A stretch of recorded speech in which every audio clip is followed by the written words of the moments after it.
All right, this is the Coastside Fire District Special Board Meeting Volunteer Committee, February 28th at 2:30 p.m. Roll call, please. You're not gonna do it. Oh, No, you're fine. Vice President Cockrell. Here. Director Hannah. Present. All right, if we can defer the pledge of allegiance to the regular board meeting, if that's okay. Next time. All right, and any public comments? No members of the public online, no one in person. Moving on to consent calendar, no consent calendar, new business, and everyone should have a copy of the volunteer program manual in front of you, the handbook. The first item is review the rank structure of the Coastside volunteers in Chieftown. So, if I may, you know what page it discusses? Page 8. Yes. So I think the reason why I wanted to have this discussion, and Davey and I kind of had a brief, meeting about it. I know in this particular volume of the manual, it referenced the existing chief retired, that position would no longer exist. Yeah. So I put some thought myself into the Coastside volunteers, and we're speaking about the Coastside volunteers. Yeah. That there still needs to be, a proper rank and file structure as if any other, paid staff would have. As, I assume that the paid staff would expect that of us and vice versa. So I think there should be some room in this to define a chief position. Again, we do have people that are captains and engineers. And of course, those people, like, for example, like Chad, who become a captain, have gone through the proper channels to do that, as anyone would as a paid staff member. So it behooves both of us to look at this and say, let's make sure that instead of just saying, hey, when the particular individual that holds the chief title currently retires, that doesn't exist anymore. Didn't seem to make sense to me as I gave it some more thought. So if we look at it like, eventually there's someone who, and it doesn't mean you're appointed the role. And I think it's someone who is qualified for the position, both from a standards perspective, education perspective, career perspective, et cetera. And hopefully that person will exist one day when Roger does retire. Right. But I just want to make sure that it's part of the future of the Coastside volunteers and all the way down, right? So we can put a little bit more effort and specifics into when someone does become an engineer with Coastside volunteers, because they've done their 1A, 1B, and they've gone through whatever courses to chief floor, et cetera, et cetera. But then they get a little bit of recognition in ceremony as well, however that would work. And kind of mimic the paid staff, so it's similar. And the volunteers do, basically the same trainings for obvious reasons. Need to hold certain, standards for obvious reasons. So I think the rank and file structure should come with. So that's my thought. You didn't add or. Well, my only concern is that we essentially have two volunteer organizations. One of them is the 501c3, which is, quite frankly, we have no state of it. They want to be all chiefs, but they want to be all whatever. I don't think we have any input in that. My only question would be, the volunteers as an operational. Yeah. I don't know if we should have a means of determining rank outside of the professional firefighter. Right. In other words, I don't think that volunteers should be in position where they determine who is what. With the 501c3, absolutely. Right. And if, for example, the current chief was not appointed by anybody, he was elected by popular vote of the volunteers. I doubt that that's true with the paid staff. And that's kind of my feeling on that. My other thoughts on the volunteers are you don't want an organization where all the volunteers are chiefs, or all the volunteers are captains, or all the volunteers there's gotta be some sort of orderly structure there. That would be my, my input. I think that, yes, I think if looking at the context of kind of what they're there for as a supplement to the career staff or staffing an engine or a patrol, whatever it might be, having that rank structure so that there's clearly someone who's responsible for that crew, a volunteer captain, a volunteer engineer who's driving. My concern and what I've seen in the past is, and we've dealt with other programs in Cal Fire, is putting a chief rank on a volunteer and what that means operationally for other agencies or other people that may not work with them when they're interfacing with someone who says volunteer chief. Does that supersede the battalion chief who's on the scene there? And you now have a battalion chief who's giving direction to a volunteer chief. And one way I've seen around this is, in another county that I've worked in, is identifying a chief administrator of the volunteer company, because that's what's really needed, is someone to administer that volunteer group, in the sense that a singular person that staff can talk to, singular person who represents their interests when it comes to administering them, but clearly defined as a chief administrator versus a volunteer fire chief. I think that is the nuance of it is probably there. Now, I would also say that chief administrator is not based on rank, right? So you don't necessarily have to be wearing bugles or a gold badge to represent that group of individuals. Yeah, and if I may, Chief Cox, and also just to clarify, that this is specifically about COSAC, and that's the discussion. Yeah. So on behalf of a volunteer organization. And obviously there's other volunteer departments in our area locally. And they tend to have the same structure that mimics the paid staff. So I know that if there were a volunteer chief, and to give an answer from my perspective of your example of an incident, and they say the volunteer chief is the first on scene, does set up an IC, and a paid chief shows up, I mean, that's obviously something that happens. So let me just talk real quick. Yeah. Those volunteer companies are independent organizations. They are not underneath county fire as far as. No, I understand. I guess what I was gonna say, sorry, chief, is that I don't know if that's a roadblock or if it's just something, because we're all within one organization. Right, These people are gonna know each other. right. So I'm pretty sure that we can put that in the verbiage if it needs to be, but I think it's relevant to have someone in a position of leadership within the volunteers that's maybe a bit more than chief administrator. And hopefully that, like I said, to clarify, I think that role should be someone who is up to the standards and qualified to do it. It's not appointed. I'm not asking, or I'm not suggesting that there is any kind of appointed position. If and when there is someone to replace the existing chief of the volunteers, that person will be qualified for the job. Yeah, If not, then there isn't one. I wanted it to be something that's possible, just like we've done other things, like, I'm currently not an engineer because I haven't done some court case, so I don't get to just appoint myself, so, but it's possible to do that. It makes sense. so I keep coming back to this issue of, take La Honda Volunteers, for example. They are essentially 501c3, just like the volunteer fire department is. And so they have the independent authority to create their rank structure and have a chief, same with Kings Mountain. Lomomar, which is a county fire volunteer company, does not have a chief, because they are similar to the COSI volunteers in the sense that they are a branch of county fire. Now, the rank structure is there for command and control, right?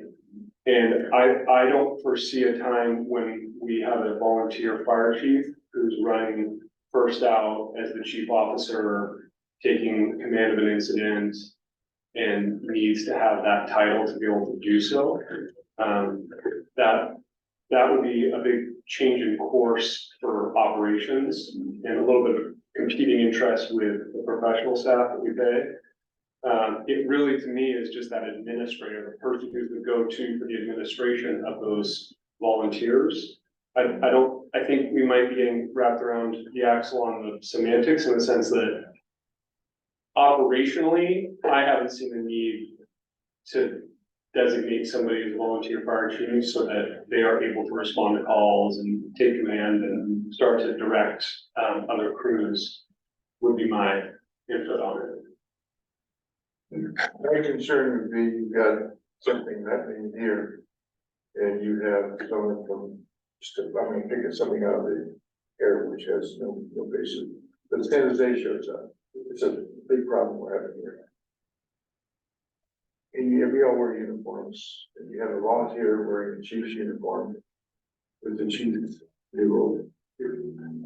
Could we get in a situation where that volunteer chief is now giving direction to the San Jose crew to just show up?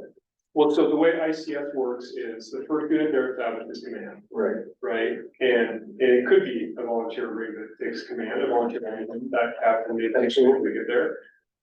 And they're gonna pass off command to the most appropriate resource that arrives, maybe whether it be a paid staff, whether it be a San Jose engine.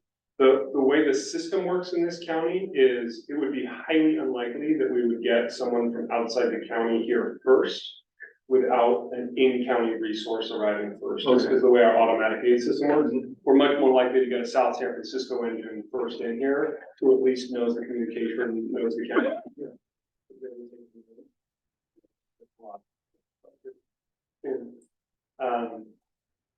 Yeah, so I'd say it's highly unlikely that situation. Just for my observation, to me, this all came to a head early this month. When we had volunteers operating engines or operating equipment. As volunteers, and there was no paid staff, engine 140 is my understanding, is like 100% volunteers. 640 and I think 6 something else, they were all staff volunteers. Yeah. So you had volunteers operating independently of the paid staff. So I'll push back a little bit on that.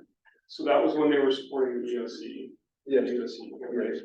That DOC has a professional, I won't say professional, say career staff member who's assigned to the DOC. I believe it was Captain or Chief Pickard at that time. Yeah, that makes sense. And they're assigning those resources and accounting for them as they go out to sea.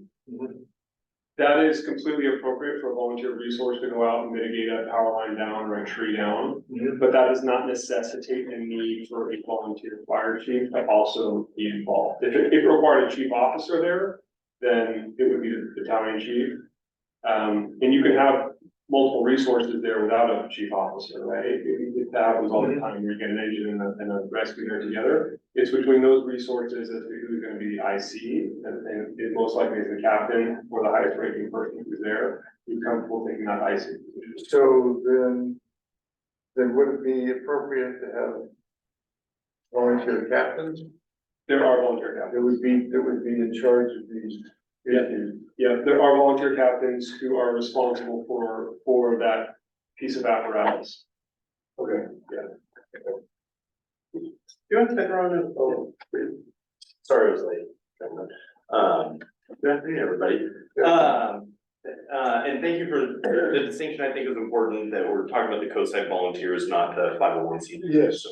So that aside, and I say this with like absolute humility. I think these guys know I can care less about titles. I prefer to be called Nate. But there's only one chief of a fire department, and that's me. The COSI volunteers are part of the COSI fire department. There's not two chiefs. There's a chief, there's a deputy chief, there's a division chief. And that's ubiquitous, all fire departments. I don't know a fire department with two chiefs. I know fire departments that used to have two chiefs, and they were the volunteer departments in Santa Cruz County that did not function very well until all those, the volunteer chief officers were all restructured into a company officer or a captain. And it made everything, it reduced, and I'm not saying that today we have a conflict. In Santa Cruz County, there was conflict. And today, maybe not with the individuals we have, but there could be that potential for a conflict. Well, I'm the chief, well, I'm also the chief. And so that was a big part of why that went away in Santa Cruz County, and everything's been a lot cleaner ever since. To Jonathan's point, we went so far in Santa Cruz County, we also did away with the company officer, because to Jonathan's point, the volunteer captains were like, we have to do all the training, we're doing this and we're doing that and everything, and so now we've moved to and they could care less about titles, so they're called a company liaison now, who's kind of like the administrator or so forth. And that way, it was completely independent of rank within that structure, but it was just, a couple of them they aren't even firefighters, they're the auxiliary types, that they're the liaison for the company. Because they have the most bandwidth and the most expertise to be able to kind of handle that stuff. So again, I thought I could care less about titles and everything, but I just think for cleanliness of the structure and everything, I just don't think the chief is maybe the most appropriate. Yeah, I just using early this month, the volunteer staff, three pieces of apparatus. The volunteers alone had over 40 calls. I mean, this is just the volunteers, not volunteers running along with the regular people. This is, when they have duties long, 12.5 hours. Yeah, that's just, to me, Bob Lodge was aware. It seems to have worked okay. At least if it hasn't worked okay, I haven't heard anything, going sideways. But Chief Armstrong, to your point, I totally agree with you, and maybe I should clarify, I mean, there's obviously a lot of versions of, or within even the CAL FIRE system, you have chief, they're all different chiefs, I mean, maybe there's some room there to still look at this subject. I think it just, for the organization, it seems like it would make sense to have a position of leadership. I really would doubt that there would be a conflict, because we're talking about individuals that they were in that position, or deserve to be in that position based on maybe they were ex-career, whatever it may be, and earned the right to have that position within the volunteers. I've never seen, at least in my experience, and I doubt maybe in some others in the room that have been around a long time, that there's been an issue with a volunteer captain and a lesser rank, or a volunteer, whatever, and a paid staff lesser rank having any kind of issue. I mean, not granted, we're talking about putting something on paper, it needs to make sense in perpetuity, I guess. But I think there's also room in there to look at it, and I didn't mean it to be like cheap, like your position, I think maybe there's still room to, maybe it's and yeah, just wanted to bring it up, because I know how it was written in here was like, that doesn't exist anymore when he retires, and plus it's, I think with Roger specifically, because that's specifically what's written in here in the policy or program handbook. His position is more ceremonial with the half-day volunteer firefighters and his history. I mean, I don't think there's ever been a situation where he has tried to take command away or keep it from someone with more experience, et cetera. So maybe we don't have to continue harping on the chief position. I'd like to, kind of go through just in general. I think we can think about it, come back to it, whatever. Maybe there's some room in there, you guys can let me know. And then specifically, I think we do have captains, we have engineers, and I know that we've had some recent, in the last year, individuals that have gotten different titles. I don't know if that has been done, like a nice proper, pending ceremony kind of thing. Maybe it was, I'm not familiar. Or if it's structured, like, this is what we do. It seems a little bit ambiguous with the volunteers, at least from my own experience. So maybe I'm missing something. But if we just lay it out. Yeah, that's a good question for Ken. I don't know what. I believe it's actually laid out in here, what it takes to become an engineer and what it takes to become a captain. Because, when we wrote this manual, we put in there the exact classes you need in order to be a company officer. And for an engineer, the classes, and we have a task book, and it's very well laid out exactly what you have to have. so then, Is it on page 8? I'm not sure exactly, it's not on page 8, it could be on page 6, I think it's on Oh, yeah, I see. Volunteer captain, apparatus operator, it's page 6, correct? and then I think there's something there, I believe, without looking, reading the whole thing there, I think there was educational requirements, there was something that spoke to the requirements. And training requirements on page 11 for probationary. Okay. Yeah, 15 is apparatus operator training to be eligible to promote to apparatus engineer. And I guess the discussion wasn't like, oh, jeez. I mean, okay, Change the subject for a minute. Well, I guess it does bring up the question about at what point do we bestow that rank on them? Is it very informal or is it very formal as far as like? It was an appointment and then a letter in their file. Got it. So then. Just to take this a step farther, so we have the things you have to do to become a captain, a volunteer captain, if I understand it correctly. Yeah, And we have authorized 25 volunteers. correct. So what happens when 25 people meet all the criteria to be captain? So I believe there, and Ken, please correct me if I'm wrong, there is a set number of companies that have a captain. It's typically 3 companies. That's where I was- 402, So, yeah, and typically you're could be concerned. captains. So we can all be captain qualified, but there will only be 3 designated captains. That is correct. Got it, okay. And then it's a competition, which is great, Yeah, to see who gets that Well, yeah, actual. I just know in my previous work, before I got here, it was not uncommon for the lowest ranking person to be the highest qualified, but structurally, right, each of the quarters from the new guy was elected. right. That's just the way it is. Yeah. No, that, I mean, it's no different than our current career staff. There may be a day when you have 2 captains on the engine, and an engineer, and one of those captains is taking orders from the captain in charge. Even though they're equal ranks, someone has to be that company officer. Okay. And be responsible. Yeah, thank you. We don't put 2 captains in the pilot seats on airplanes, though, I understand that, like, that would be It's uncomfortable. only one pilot in command. There's only one, they do, yeah. I'm not gonna get into all that because we're not talking about the piloting business, but it is not uncommon, to have 2 captains. Got it. But that's in special ad hoc situations, but only one of those captains is in command. Correct. Same with us. Yeah. But they do play a game of football sometimes, right? Like I'm in command and then he's in command. Yeah. She's in command. They only But do it's that very when they- specific. that's when and it's things go recorded bad. on the voice Well, a recorder. super long range flight, for example, when one captain goes to the bunny, which you have to do in some of these over 16-hour flights, and the other captain obviously is now in charge. Right. Or sometimes we'll do believe it or not, this happens. One captain will be in charge for the first 8 hours, and the other captain will be in charge for the second. They actually have the sign over. You know, they have to sign over, and now, and that's if things go pear shaped. Right. Who's gonna have the answer for it? Ever looking for a late night YouTube thing to watch this entertaining, that Qantas flight 10 years ago, A380, Yeah.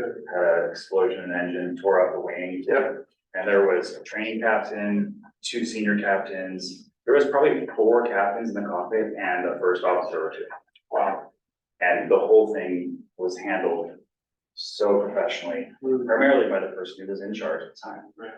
With, you know, the appropriate amount of assistance from people with probably way more years or different breadth of knowledge, the training captain and everyone. So I did like the whole story. Yeah, that is cool. Because they landed it safely and it's looking pretty hairy. They had problems.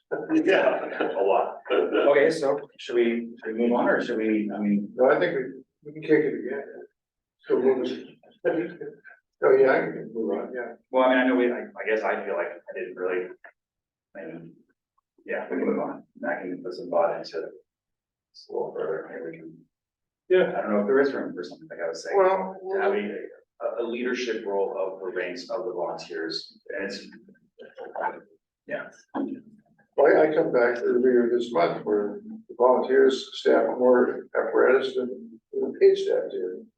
And we're responding, as I understand it, independently to incidents without anything. That's a, well, we were mentioning like Pickard, oh, yeah, I'm sorry, there's this. there's a chief, or he's the battalion chief that Got it. send them on a call. Yeah, okay. If they're operating, yes, on their own. Well, I say, Yeah, you're right, maybe in here, when I say 3 pieces of apparatus, there are also three paid pieces of apparatus, so that they weren't. And then we also try to have, like Captain Mingstein might go out and go actually visit each of the crews as they're on the calls, just to see if there's any kind of logistical support. But it's invaluable to have the volunteers sit on the lower acuity calls so that our pay staff can be available for something that's much more serious. Well, I remember early this month is the first time since I lived here, which is 45 years. because I saw a real taxation of the resources. They were stretched. We've had some big storm years, though, a couple, I'll tell you. I spent a few nights in that town, or out on the streets. I believe you that, Uh, all right, so the other, we kind of hit on the COSI volunteer and the review specifics on members staying in both training requirements and physical locality. So that, the topic was more initially brought up through the number of volunteers we have currently, right? We moved it up last year to 25. Yep. And, I don't know if there's been any discussion to alter that at all this new year. But I think it behooves us to then stop and ask the question, well, of the 25, who is still local? Because obviously, if you do want to have another academy in the near future or sometime in the future, which I'm sure there'll be a plan for that. And we're looking to possibly increase that number. Maybe we should also look to see of the 25, is that number still active duty members that are able to respond physically because of locality. So that's one of them. And the second is just a training requirement. I myself know that it's not always easy to be a volunteer and keep up with some of your tasks at times with your outside life or whatever it is. Right. And I also know that the chief of Cal Fire, obviously last year, was kind of coming down and saying, hey guys, make sure everyone's got their target solutions is what it's used, but everything done, right? Yeah. I mean, that was paid staff, but of course, then that's also gonna come to the volunteers, so, just wanted to revisit that. There may be some verbiage in here, I don't know specifically, I haven't fully read through this word for word. Right. Recently, it's been about a year and a half since I've read through the whole thing word for word. But, again, if there's any input on your side, I think we should Yeah. look at both the numbers. Yeah. And who's still within the requirements of being titled as a volunteer. Yeah. And or, should we put anything in this handbook that, I'm not saying it, I don't know what the repercussion would be, but if it needs to be more specified, so there's a bit more pressure to keep individuals current with their training as well. Do we have a requirement for the number of drills they have to attend? Yeah, there's no, this came up a couple of years ago, and it was because that they're not employed, can't enforce the amount of hours spent here. But we do have minimum qualifications. There's certain things that they have to keep current. There's CPR, there's EMS skills, EEO, defensive driver. There's a whole list of those things that have to be current in order for them to respond on a piece of apparatus. But as far as minimum number of calls or minimum number of hours, there's not. And do you think that's correct as far as not? Yeah. And on page 13, I think is where, what you're talking about, it's the required, what they need to keep current for certificates and licenses. Even for an at-will type person. Would it be possible then? I know we have to do our 40-36, which is like our minimum training every year, ladders, ropes, BAs. Could we incorporate that training requirement into here where they have to do? Specific. They have to show proficiency at ladders, BAs, ropes, the hose once a year. Could that be a training requirement that we have? Yes, you could add as a training part if you want to. That would make sense, and that's actually, that's the truth behind it, in reality, you just don't want somebody to do the initial academy and then say, hey, I'm great, and they never attend another training, never respond to a call until the big one, 6 years down the road, and they aren't proficient. Right. So that is, it truly is the kind of the background of that, is making sure that they're doing the absolute basics. So whether that gets set by modules or whatever. Isn't it a requirement, like the Ocean and PA for volunteer fire companies to attend so many hours of training per year? Again, I'm not aware of that. I know. NFPA could very well be in NFPA. There's a lot to NFPA. I know. Dallas has a lot of data on that, due to the number of volunteers they have. Sure, I know, like OSHA shut down Valley Home Fire District years ago for not having proper training records for their, and that was an all volunteer company. And then, like in Oakdale, we were required to do the training to try to bring them up to date, which they didn't want to, so they ended up losing the whole fire department. But we had required training every month because our legal counsel told us, like, you have to train this much, even at volunteer companies. And you do have a requirement on page 13 that they must attend the weekly trainings, and if they miss a certain amount, they're suspended. So you do have team. Yeah. So, a thing that I just recently, and I don't know if pay is really a driver of them or not. I love that. Well, I just don't, I mean, it's nice to be compensated for what you do, right? Recently, I've looked at a dozen different structures, believe me, trying to increase volunteer, participation and so forth. And a couple of companies departments, companies, however you wanna look at it, talk with, they base their compensation on and I don't know if this is legal, I won't say the names of them, but, they base their compensation on the total participation of drills. So if you make it to X amount, then you get the highest amount per call. If you make it to the lower tier, you get X amount per call, and if you never go to anything, you're getting like $1 a call. So I don't know, like I say, I don't know if compensation is part of it for them, but that acts as, and I've seen their stats and it actually seems to work. Because those folks, I don't know what the mindset is, but they're like, oh man, I'm gonna go to calls and I might as well get paid for them. And I just wanna say too, and me bringing this up today and kind of having this discussion is 110% about having, the best volunteer organization, and we have with Coastside Volunteers and Coastside Fire District already a phenomenal program compared to a lot of things, if not, and I couldn't speak to it when you put about what's even in the Northern California area, let alone the area. Oh, I think so. And so I think it just behooves us to, put some things in there to make sure that that goes on. We already slip, For the right, for the right reasons. So I've got a quick question. How many all volunteer companies are in San Antonio County? There are 3, Honda, Kings Mountain, and Colma, are the 3 all volunteer companies. Tacoma all volunteer? All volunteer. Even that's kind of hard, well, Coleman's the only one that truly has its own response area though. Yeah, so the way they're structured, Colma's a fire district, an all volunteer fire district. Right. La Honda and Kings Mountain are volunteer fire companies under the health and safety code. So they don't have any jurisdiction, so they don't have any, they have a response area that's assisting county fire, but they don't actually have their own fire marshal's office, training staff. They're just, they're a health and safety code company. Yeah, I always think of La Honda, I never think of Kingstown. Yeah, they're a little different than Colma, which is a true fire district.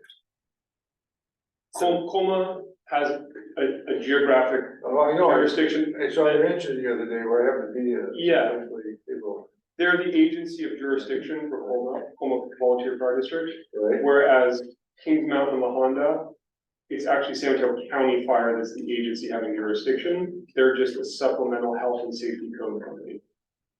So Coma is still all volunteers, I was not aware of that, I thought they were not professional, but I'm mistaken on that, obviously. They do pay stipends for paramedics to be a part of the ALS JPA. But they have a paid fire chief too, right? Chief Bolton? Yeah, Chief Walton, yeah. But all the rank and file firefighters are volunteers. Okay, I learned something today. Thank you.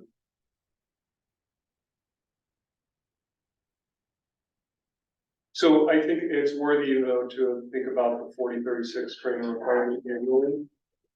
To at least ensure, I mean, technically speaking, you could slip through the cracks right now and never throw a VA for 5 years or throw a ladder in 5 years. Unlikely, but possible, which is probably something we should address in the training departments. You're just like me. And again, I just, I've been there myself, where obviously when you have tasks you haven't completed for a while, and you get back in there, or you haven't been to some training for a period of time. So it's just a way to, keep this organization at the highest level that it can be, because it does offer the community an amazing amount of resource when needed. And a lot of hours are used, so it's worthwhile to make sure that, not implying that the training isn't already at its highest level, but Yeah. it does allow some room. Yeah. In regards to locality and the numbers, Yeah, I mean, is that something worth looking at as far as it it does kind of stem from, again, my first comment about if we were to raise the number again. I don't know if there's been a conversation about that. I haven't heard of any Yeah, future academy, et cetera. we raised about a year ago, and I think our ranks were at 19. And I think it's even lower than that now. We just lost a couple, so. So I know we raised it in anticipation with that last academy that we were gonna bump up against that 20 number. If we're I'd say if we're below 20, I don't see a need to, in the sense that at the next academy, I'd be surprised if we got more than 6 or 7, which would keep us in that 25 range. And that comes back to our workers' comp and liability insurance as well as different. And again, for me as well, and JP and everyone in the room, it's good to talk about this stuff about it annually. Yeah, And kind of review it and see where we're Oh, at. yeah. yeah. I don't always know who's still on the books or who's I still would around. see the record keeping would be the hardest part of it. They'll need a full-time person to keep track of all the records. That's all Ken. He keeps track of all of it. He is the master. Yeah, I would have, anecdotally, the worst case I've seen since I've been here is a guy showed up, checked out as a volunteer, was a volunteer, and didn't go on a single call, 12 months, not one. So, I mean, And that's the risk you take, right, with the volunteer companies. Right. There's no guarantee that that individual is gonna actually provide the service back. okay. Well, the next Yeah, sure. topic C. Yeah. Find ways to promote the volunteer department to our community. I was inspired, I think from the last board meeting, you had shown us a brochure of like an annual, what the district has been doing for the public. Yeah. I thought that was fantastic. We didn't get a chance to talk about that specifically, but I know that there have been a lot of departments in the area that have done similar things, have done it in maybe bifolds, and that was a single page or did it have? Yeah, it's a single page. You should be hitting your mailboxes in the next. Oh, it's 10 already minutes. done. I thought that was just a, hey, we might do this. No, you'll be receiving it. Well, that's great. No, I think it should be more than Is that. there, is it there now, or not? You know, Yeah. not this Oh, mailbox. is that now? No, sorry, your Oh, home oh. mailbox. USPS. Yeah, old school mail. Well, I know that I brought it with me to the last volunteer meeting, and it was, everyone wanted to see it. Yeah. So, And more ways. I don't know how much of our community currently knows that there are, as like we had in the recent storms, Yeah. numerous apparatus staffed by 10 people or whatever the total number was at a particular time. And that's a wonderful thing to make sure that our community knows actually is out there. It's really funny you mention this, because where I live, I find that the most powerful government information is the stuff that gets delivered in my mail. Like, now that we're all digital, when you get something physical, it's actually really nice. You're like, oh, wow, that's really cool to get that. So I agree with you. I think one idea on that is, before we do the next academy, whether it be like 6 months beforehand, is we can do a district-wide mailer that says, this is the company, this is who they are, this is what they do, this is what they respond to, kind of give some light to what they do. And anyone interested, give them the website and the requirements to go to. Now, I get a little nervous that we might get like 100 people who respond and say, I'd like to be a volunteer, which isn't a bad thing, because we can obviously find the most qualified. But I'd be all for that, is making sure that we reaffirm that to the community that it's out there and available. And I was trying to be prudent. I didn't realize that was already gonna be mailed out. We won't do it that last month, but attach it. So, so it's a one mailer and, one, and again, I'm saying, I would think we should make it at least a bifold or something. There's a little lot that goes on the website that's actually quite unique to some departments statewide, Yeah. including our volunteer department, paid staff and things that they do, the different kind of tasks they get to perform on a regular basis. Yeah.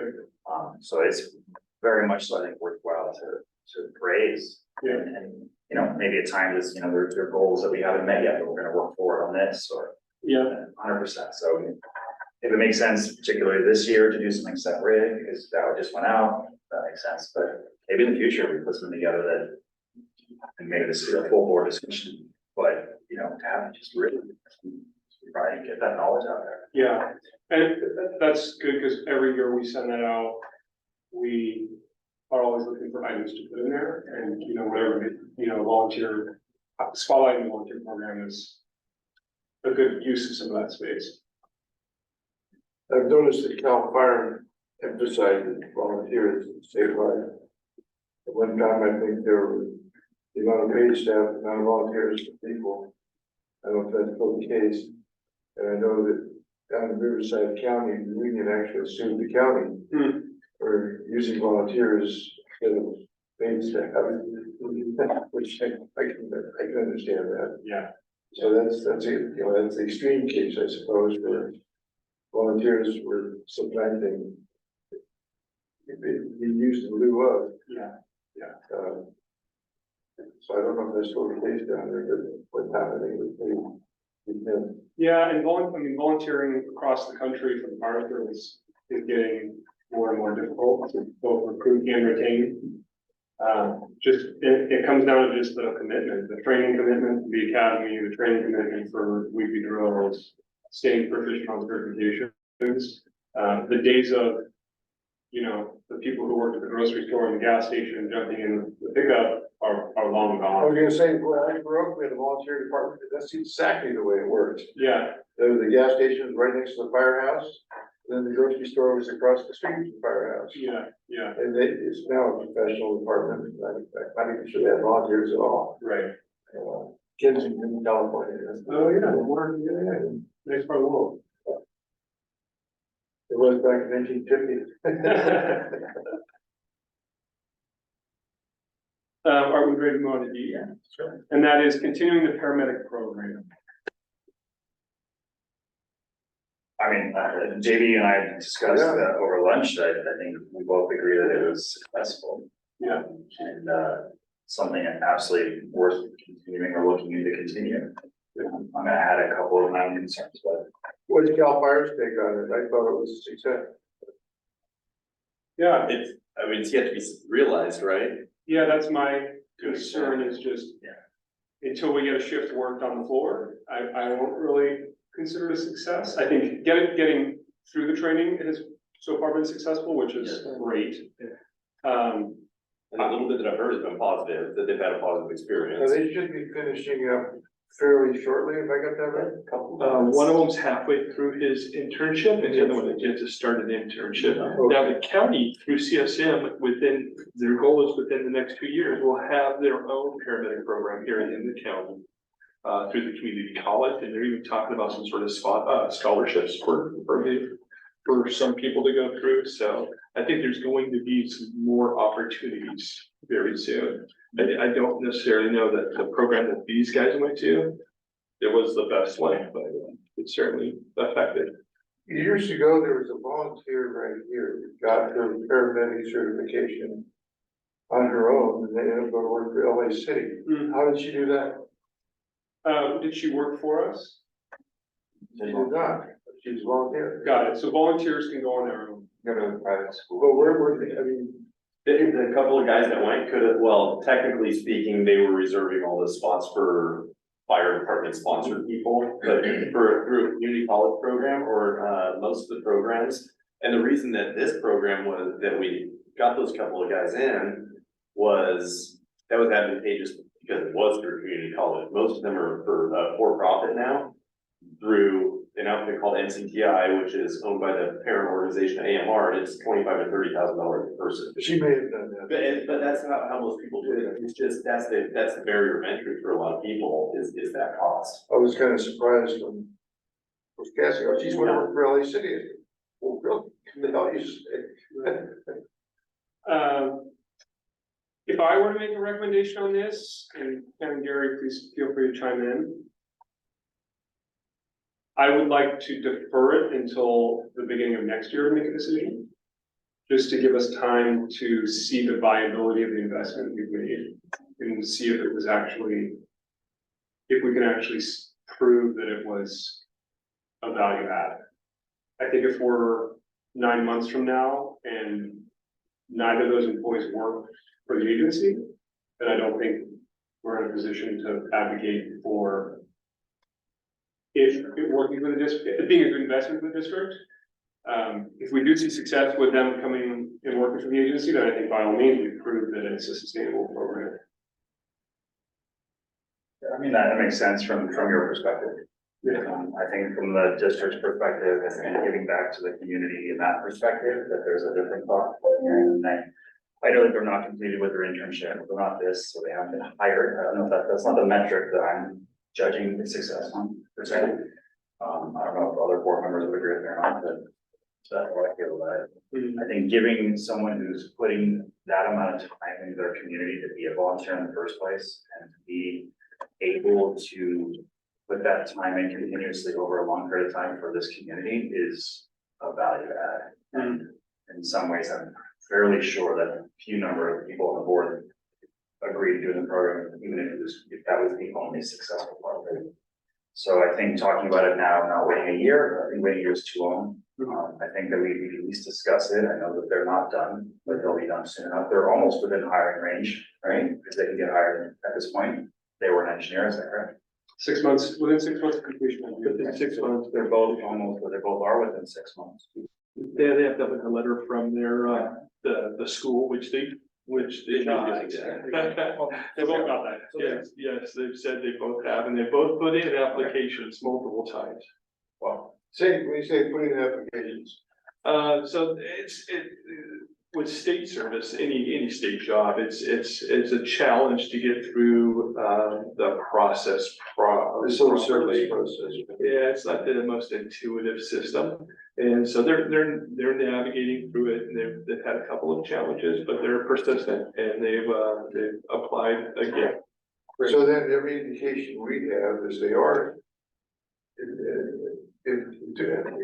intending to go to work for the agency. Yes, they've Okay. both expressed interest in being here, and so, and it's on their, because whenever you apply, you can rank or places where you want to go anywhere in the state, and they both said that they want to work here.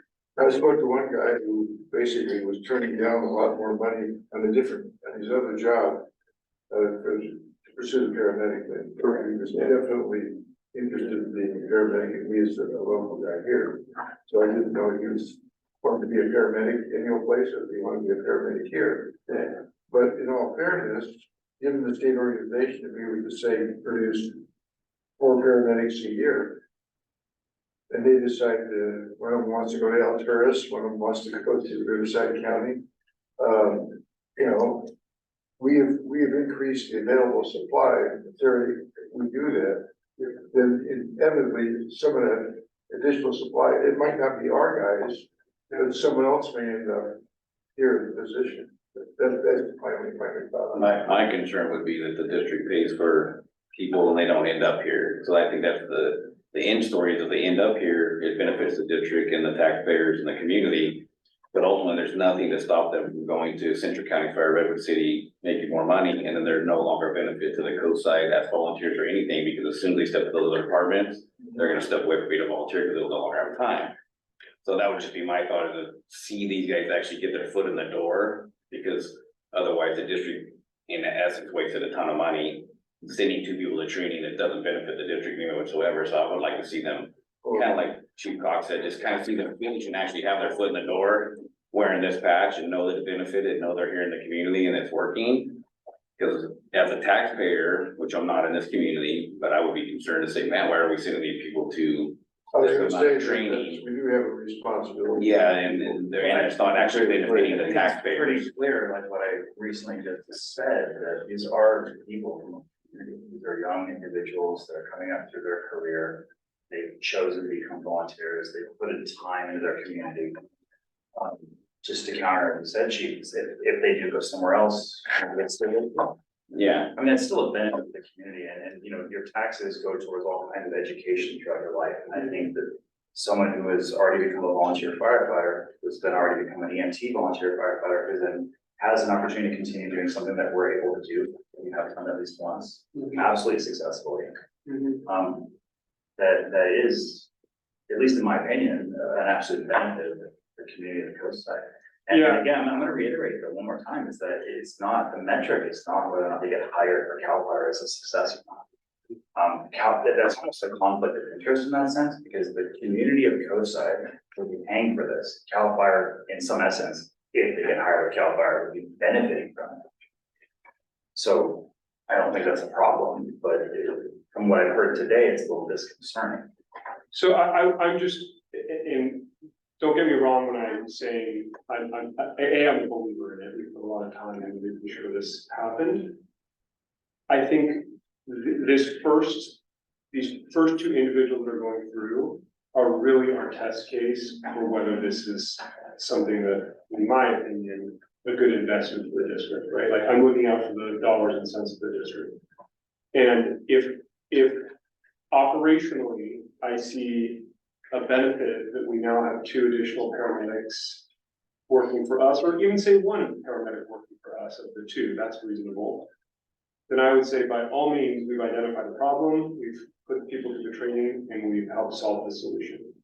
Now, I get into a real kind of personal conflict if they don't come and work for us, because that's a huge investment, and not to say it's right or wrong, but I'm just saying it's the intended outcome of what that training was for is not going to benefit the district, that is definitely a board decision about what is the intent for the investment in them. Is it a career progression opportunity for volunteers, or is it a direct benefit to get line staff paramedic training?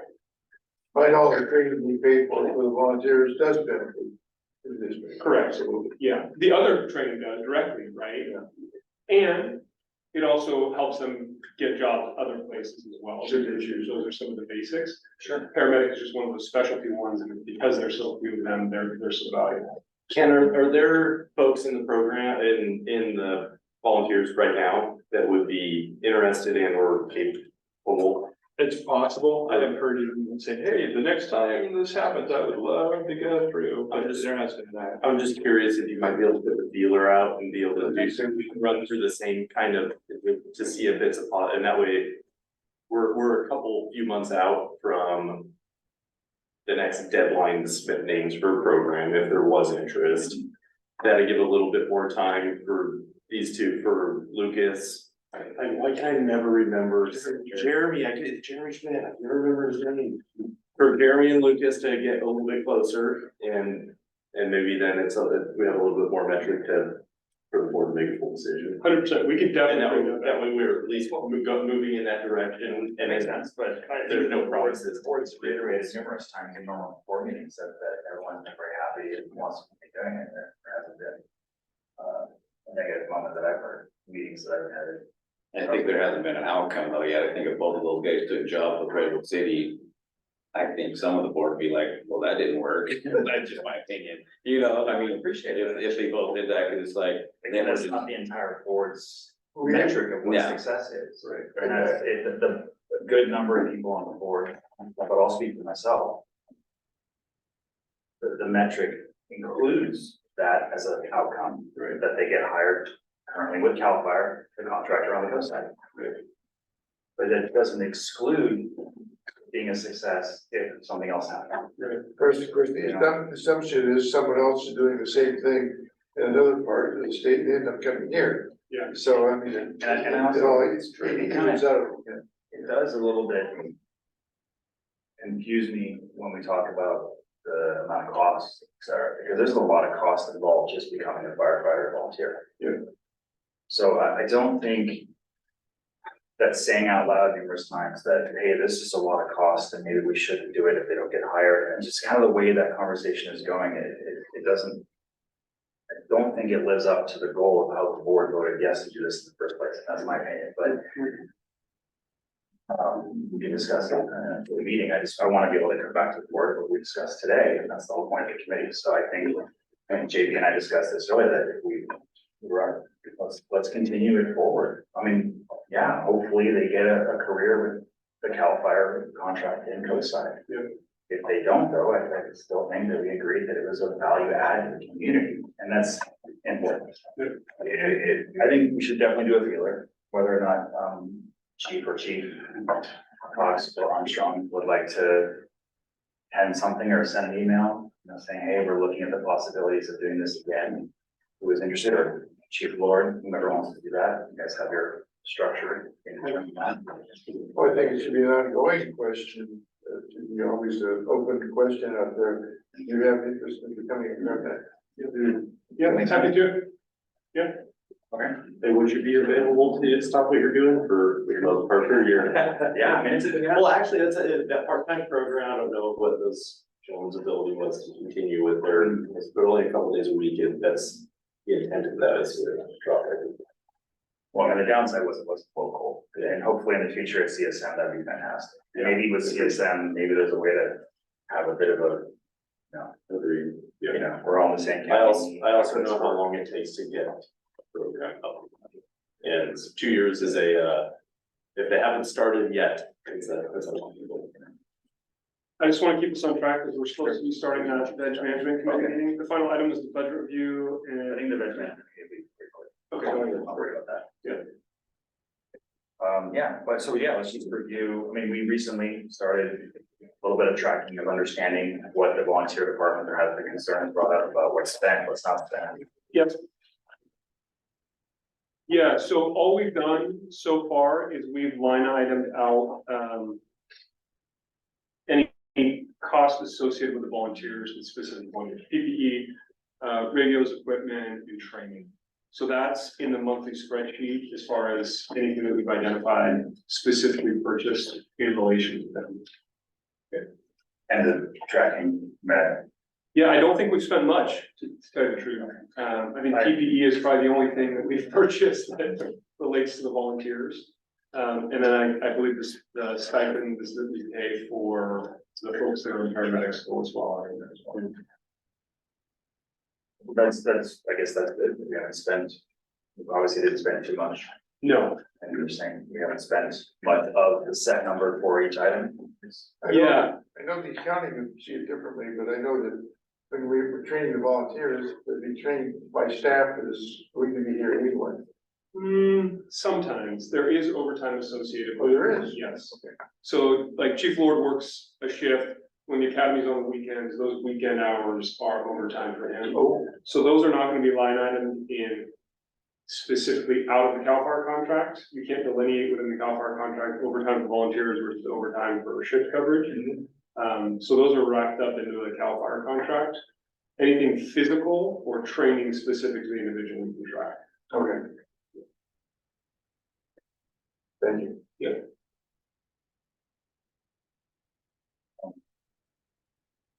You wanna just, there's only a couple line items. Yeah. Yeah, Email classes. my God, they can't get any smaller than this. I know they could have made this smaller, yeah. Do you have a number for that?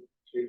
I'm looking right now. So on the services and supplies, I don't believe we have anything coded yet to volunteers.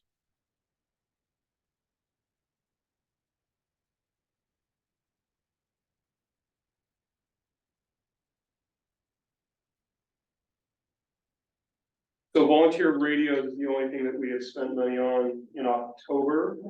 And I believe that was probably related to radio chargers, and radio pagers. And what was the amount? $3,900, $3,991. We haven't coded any PPE, however, I know they've ordered some recently. Right, and there's definitely some that still needs, we still have some that says half a band in the back that needs to get switched over to Coast Light, so I know that's something happening. And then also we're doing a company, our driver operator 1B class right now. And so we had to purchase curriculum manuals and there's state fire marshal certs, so there's gonna be, these numbers gonna go up. No, I mean, it's there for a reason. Yeah. And it should be used. I mean, one of the reasons I want to bring it up is to make sure we're on track to stay within this reasonable amount, but also to make sure we're actually using it. Yeah. That's the way it's there. So a PPE, for example, PPE is a budget of what annually? We have a PPE budget of 50,000. And are we gonna be able to cover the staff appropriately? Oh, we'll be able, that, for the so the volunteers are a little bit different, but a new set of PPE is about $8,000 now. So that number will probably go up pretty quickly once we start an academy or any training start. How many do you think, Chief, we still need to order? Oh, I don't know, I don't have that number right now, but yeah, there's a handful, I know, I saw it at the last start, even at the driver operator class, there's still, I saw at least 3 that needed to be fixed. And then anyone who's within, coming up on their 10 years, Right. or on their year will do this as well. And then our training budget. right? Training, yes. It's 25,000 annually, I believe so. and I don't know, are we on track with the 181Bs and other things that have occurred, or there's nothing in the line item there currently for spend on that? There is nothing currently. We do have some minor training materials, but nothing specific for the volunteers yet. So we're comfortable to continue doing training things and be within the budget. I don't know how much Yeah. 181B Yeah, costs. it probably, it depends, it's probably about $300 I'm a not gonna student, hold you to an exact number. right? It's about $300 per student. So it's reasonable there. It's not like 10,000 a person or. $78,000 per person for PPE. Does it have to be purchased new for every single firefighter, or can some of this be recycled? It depends on the individual.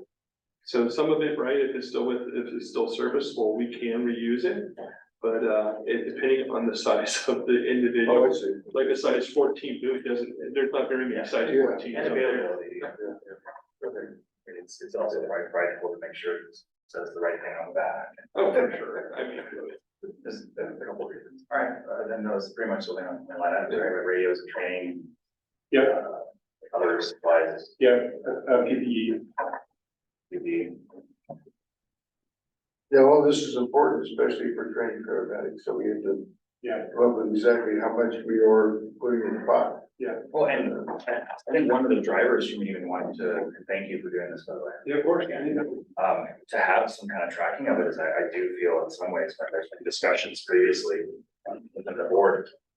There's been concern about how much this costs, it costs a lot of money, and of course it does, it costs time, and it costs a lot of things, but. I'm not shocked to hear that, we're not spending an exorbitant amount of money for the volunteers on tons of items. Yeah. We're on track. And I think the paramedic program, the biggest expense there was just the tuition is. It's like close to 40,000. there's quite a bit in the stipends too. Oh, When they put in their stipend or reimbursements, it's like, wow, because they've had a habit of holding on to it until they can get several of them put in there.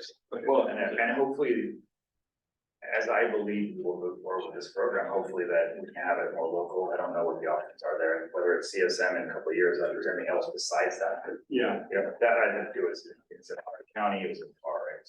yeah, absolutely. Yeah, hopefully that can be something that we can solve. Could we do it in conjunction with the CSM? It's a big undertaking to start a paramedic program. Because I have seen firefighters that I think are involved in the CSM program here, Yeah, training here. Yeah. Okay. in fact, I think they're here today. Oh, They are actually. All right. Here today. Well, Exhibit A. No, that's. Thank you. Yeah, thank you, everybody. Close this meeting. We will adjourn this meeting and start the vegetation management meeting.